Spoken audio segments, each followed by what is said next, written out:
What's that? Yep. I'll bring them.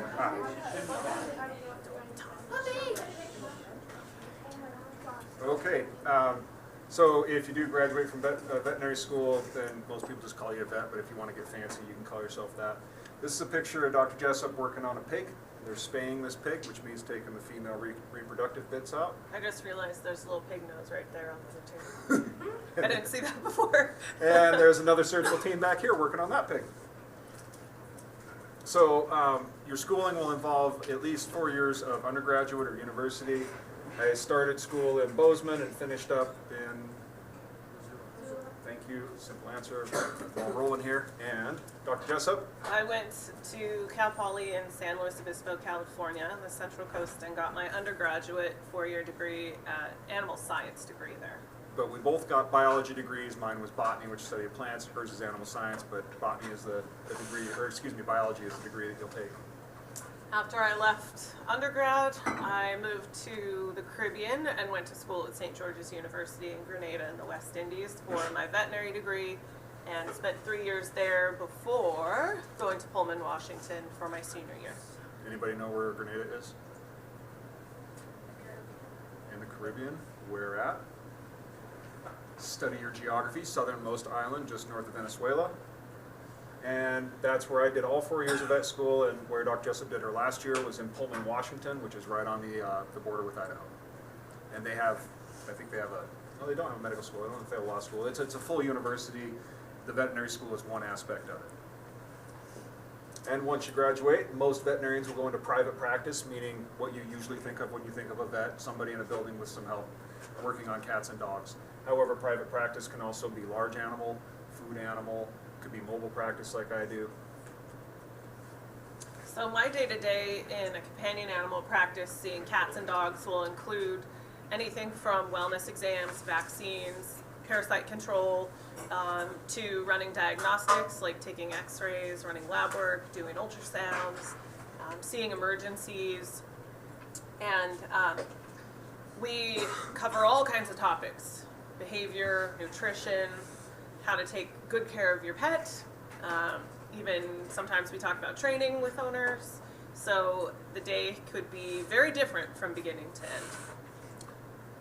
And I have a mobile practice, so I'm out in going to people's homes, farms, and ranches, and looking at their animals there.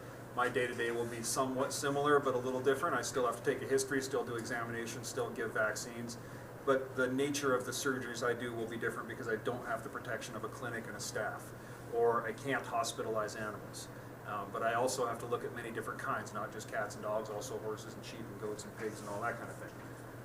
You might, and that's called mixed animal practice, when you do both companion animal and food animal, or many different species.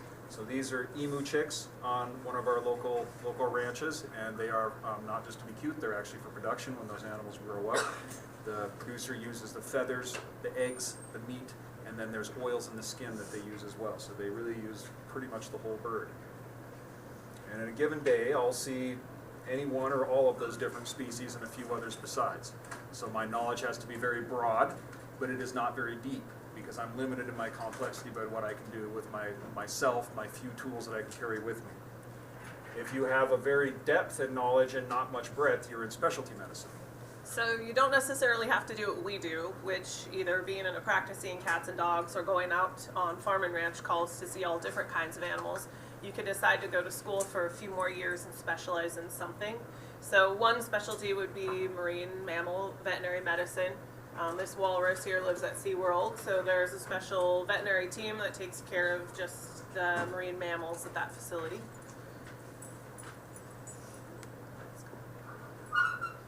So some veterinarians will specialize in exotics, which exotic animals could be all different things. In this image, there's actually 3 possum babies that are getting bottle fed there. And this one, I've got a black-shouldered peacock, so some people will specialize just with birds, in avian medicine.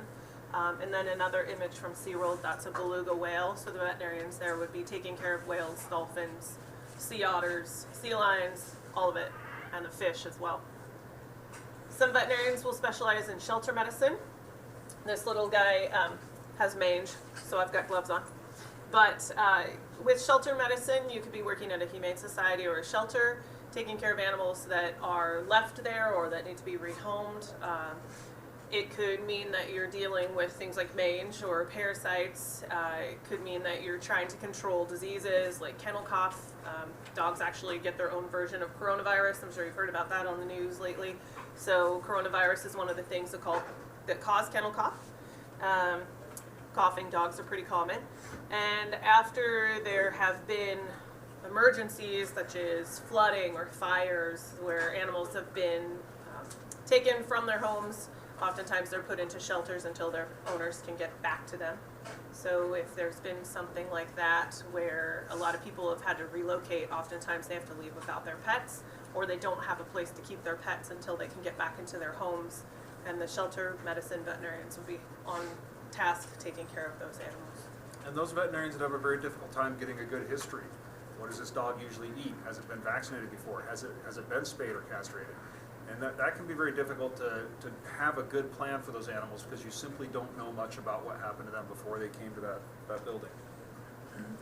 In equine medicine, most of what we see around here are pet horses, so people take them out for weekend rides and that kind of things. There are still a few working ranches, and they have actual working horses that are expected to go out and ride all day long in rough country. We also have a few race horses, which are a very different environment. They're kept in barns and they're groomed, and the only real job they have is to run on a track. So those animals live in very different environments. They're going to have very different needs and get different kinds of problems as well. So there's also food animal medicine, where there are veterinarians that work just on species where they're going to end up in the food chain. This particular image is a dairy farm in California that has about 10,000 cows. So for a dairy practitioner, a day would look like getting up at 4 in the morning, checking about 500 cows on a handful of dairies. Maybe you'd only go to 3 or 4 dairies that day to get that number of cows checked. And then your day would end pretty early, like 1 o'clock in the afternoon, because it starts getting really hot there after that. So once it's over 100 degrees, you usually don't want to be out trying to wrangle cows anymore. So there are other species that food animal veterinarians may deal with. The images here are just a few of them. So these are beef cows, not the kind that we usually see around here. They live in the Caribbean, and you'll see they have these extra flaps of tissue where they can actually cool off their bodies more easily because they live in a really hot climate. So pigs, this is a sheep that very badly needs a haircut. But with food animal medicine, it's important to know that whatever we use on the species that make it back into the food chain, meaning animals that we're going to eat something from or eat them, we have to be really careful with the antibiotics and the pain medications and all the medications that we use on them, and we're very restricted in what we're able to do. So, for example, if this pig was sick, instead of just prescribing an antibiotic like we would for a dog, we have to go through a process to be sure that we have not only permission, but that it's an acceptable medication and that we have a withdrawal time, meaning that it's going to be totally out of their system before that animal gets processed into food. Some veterinarians go into research. So in these two images, we have some goldfish that we have under anesthesia that are getting checked out. One is getting a tag applied, the other one's getting looked at for fin and gill health under the microscope. Those guys were recovered from their sedation in a clean water tank and were fine afterwards. I know they don't look so good when they're out of water, but they were actually okay. We were syringing them water as we were doing our tests on them. And then in the upper image, I've got my arm in a cow, and that's through a fistula cork that's in that cow. It's like a rubber window with a seal on it, so you can take the window out, stick your arm in there to get samples. In this case, I think I was just saying hi.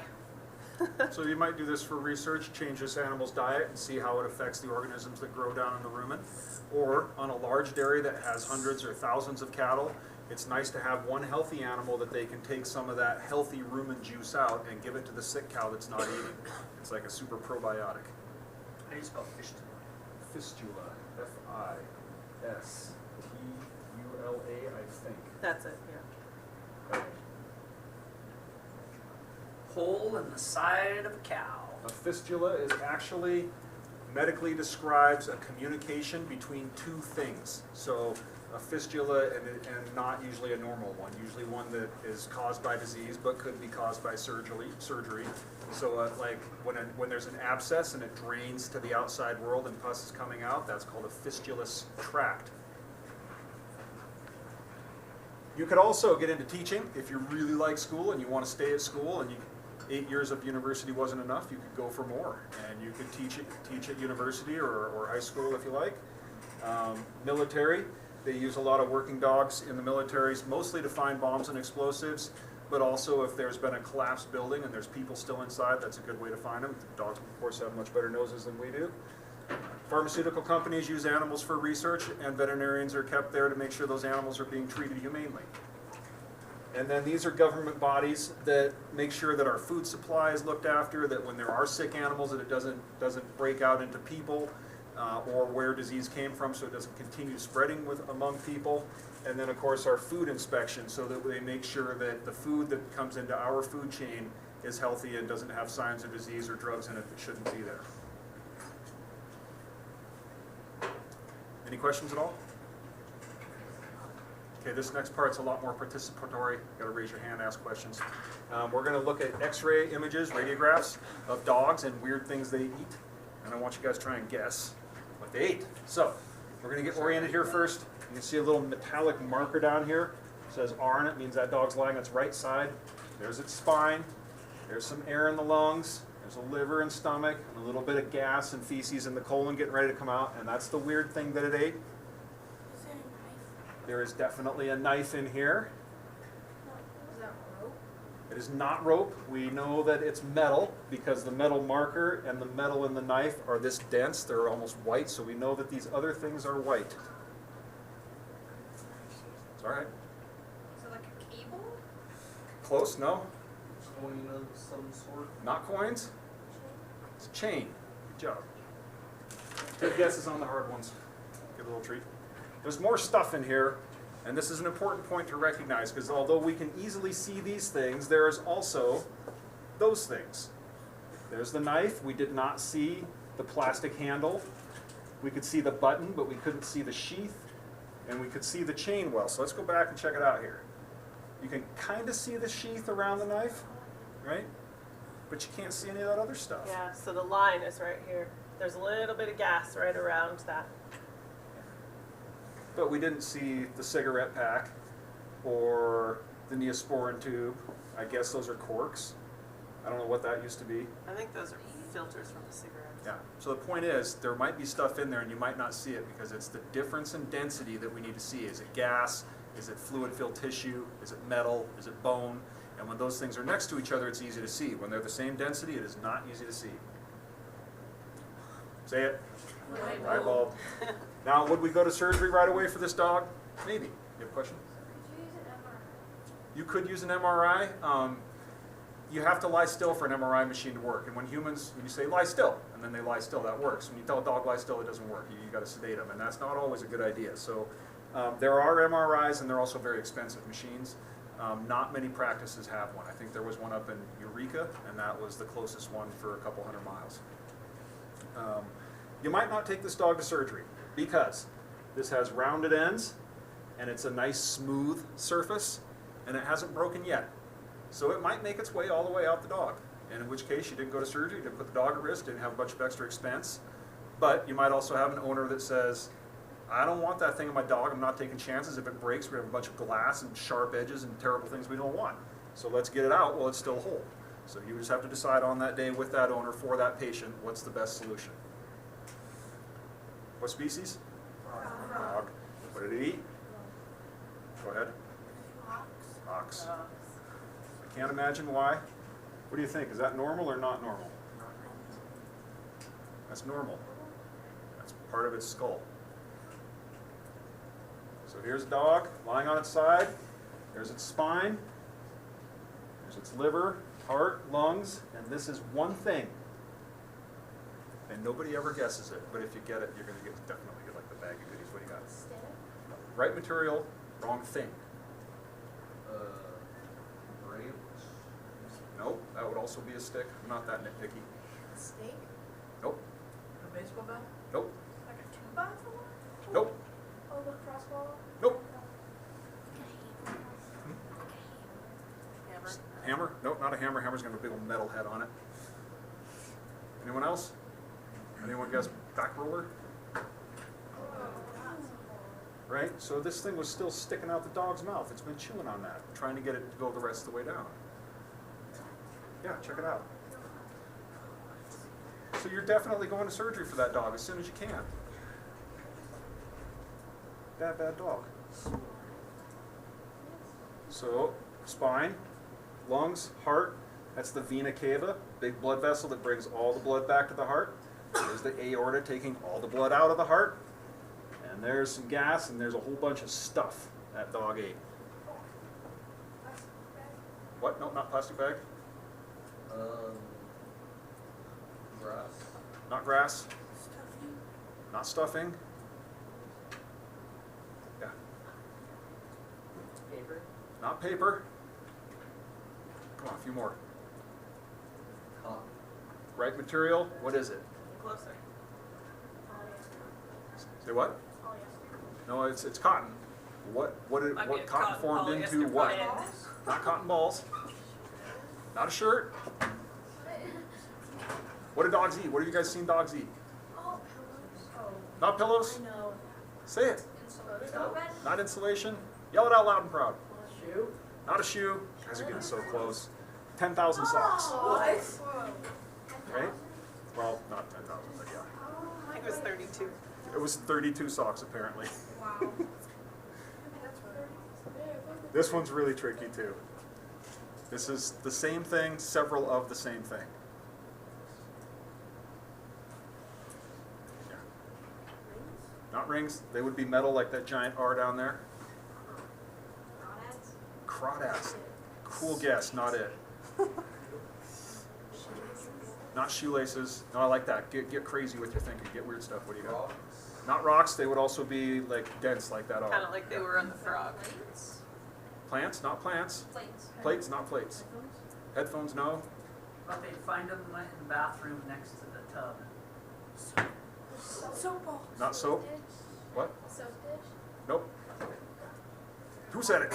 Somebody said it. Oh my gosh. Check it out. Right? So we're going to go back and you guys will see the rubber ducks now that you got that in your head. Oh. Right? Oh, that's so Nice one. okay. That was a tough one.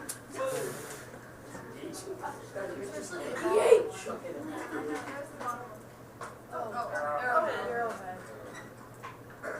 Ping pong balls. Well, ping pong balls are very light, right? So they wouldn't wait, be no, they're dense. They're very dense. They may not be metal, but they're very dense. Coins? Not coins, because if they were coins, they are round, but that would mean every single one of them is facing you perfectly on its round surface, right? Those bocce ball things. Bocce balls, nope. Like croquet balls, no? Yes. Nice. Nice call.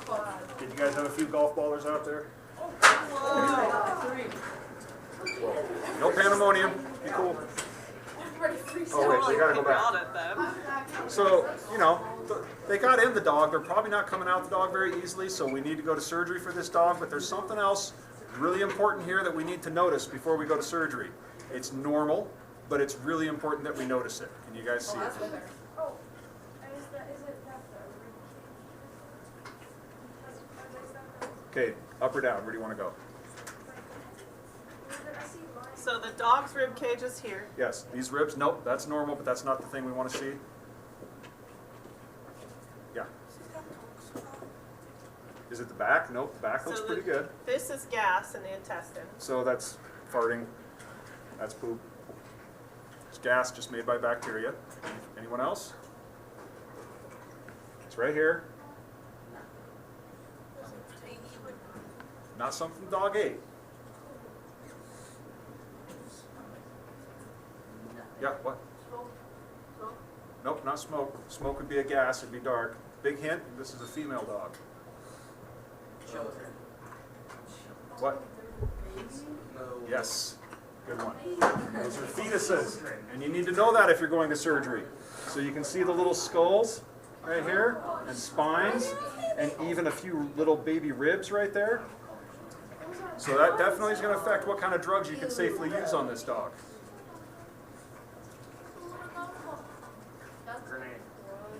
Not a grenade. Remember, we got our metallic density, so we know it's very, very dense, probably metal. You can also see this dog's very fat. We're going to look at another view of the same dog lying on its back.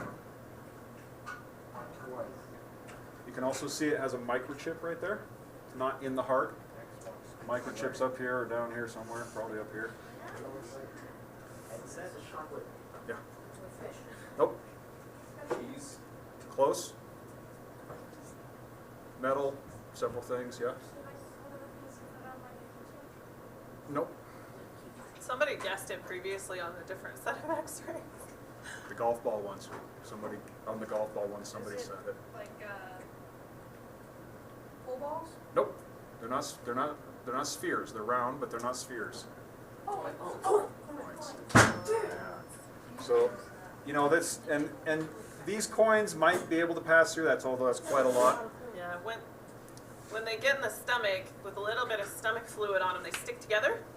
So you can't make a dog throw them up because they're like a weight at the bottom of their stomach. They're too heavy, and they won't come apart to go through the intestinal tract. So they sit there, so you have to take them out surgically. But even if it was only 2 or 3 coins that probably could move through the dog, we wouldn't leave them in there because the center of the coins now has zinc instead of being copper throughout or nickel throughout. And zinc is a toxic substance. You don't want that much zinc in your blood or it'll cause a certain kind of bleeding disorder.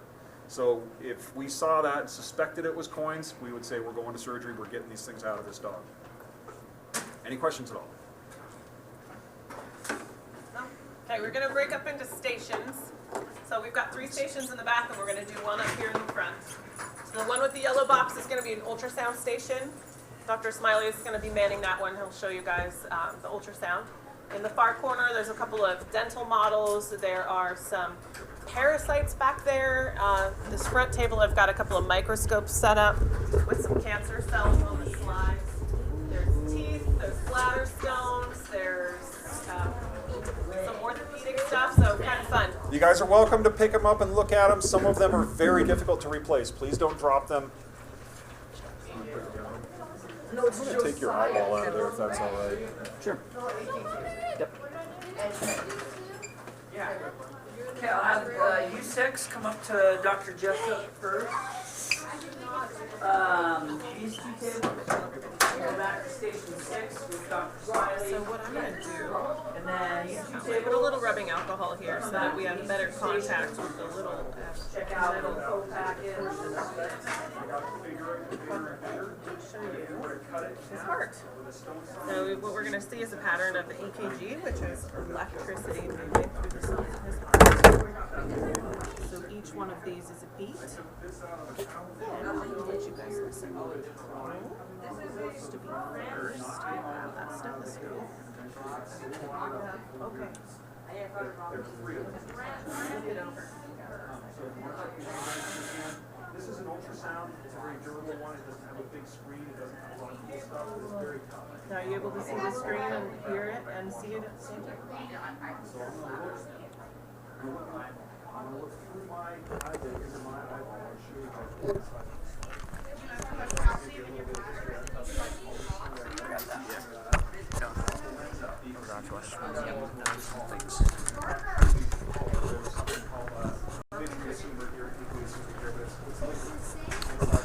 What we're going to look at is the black liquid inside my eye and the retina or the photosensitive tissue there.